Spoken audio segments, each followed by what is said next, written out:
Hello అండి, అందరికీ నమస్తే. పప్పు చారు ఎప్పుడైనా చేసుకున్నారా? ఇలా చింతచారు చేసుకొని పెసరపప్పు గట్టిగా చేసుకొని తింటే చాలా టేస్టీగా ఉంటుందండి. ఈరోజు అదే రెసిపీ అయితే చూద్దాము. ముందుగా ఒక బౌల్ తీసుకున్నాను. అందులో 3 టేబుల్ స్పూన్ ఆయిల్ వేసి ఆవాలు, జీలకర్ర, అలాగే పచ్చిమిర్చి, ఆనియన్ కూడా వేసి బాగా ఫ్రై చేసుకోండి. ఇలా గోల్డెన్ కలర్ వచ్చే వరకు ఫ్రై చేసుకున్న తర్వాత 2 టమాటాలు చిన్న చిన్నగా కట్ చేసి ఇందులోనే వేసేయండి. వీటిని కూడా బాగా ఫ్రై చేసుకొని ఇందులోనే కరివేపాకు వేసేయాలి.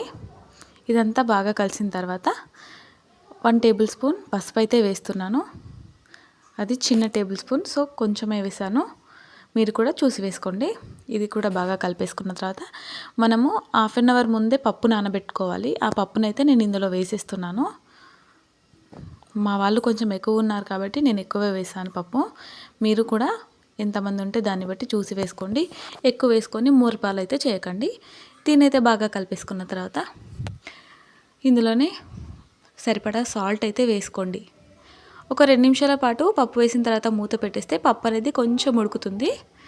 ఇందులోనే టేస్ట్కి సరిపడా సాల్ట్, అలాగే కొంచెం కారం కూడా వేసుకోండి. నేను కారం వేస్తున్నాను. పచ్చిమిర్చితో పాటు కారం వేస్తే టేస్ట్ అనేది చాలా బాగుంటుంది.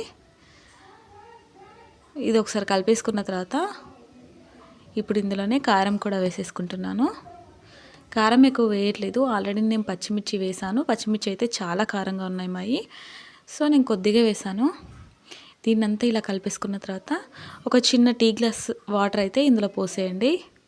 ఎక్కువ వేసుకోకండి, ఎందుకంటే పప్పు మనకు గట్టిగా కావాలి కాబట్టి ఒక చిన్న టీ గ్లాస్ అయితే సరిపోతుంది. ఇప్పుడు దీన్ని పప్పునంతా బాగా కలిపేసుకొని మూత అయితే పెట్టేసుకొని ఒక 5 మినిట్స్ అలా లో ఫ్లేమ్లో ఉడికించుకోండి. పప్పు అనేది ఆల్మోస్ట్ ఉడికిపోతుంది. ఇప్పుడు ఇందులోనే కొత్తిమీర అయితే వేసేసుకోండి.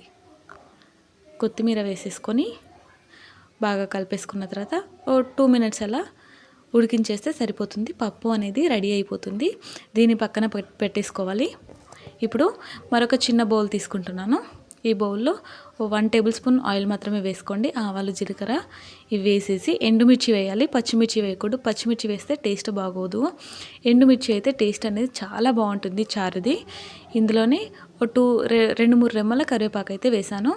పసుపు కూడా వేసేసుకొని స్టవ్ అయితే ఆఫ్ చేసుకోవాలి. దీన్ని పక్కకు దించేసుకొని ఇందులో చింతచారు అయితే వేసుకోవాలి. మనము చింతపండు హాఫ్ అన్ అవర్ అలా ముందే నానబెట్టేసుకొని చింతపులుసు అయితే ఇందులో వేసుకొని ఆనియన్ కూడా ఇందులోనే వేసేసి దీన్ని కూడా పక్కన పెట్టేసుకుంటే అంతే అండి. చాలా ఈజీగా చేసేసుకోవచ్చు.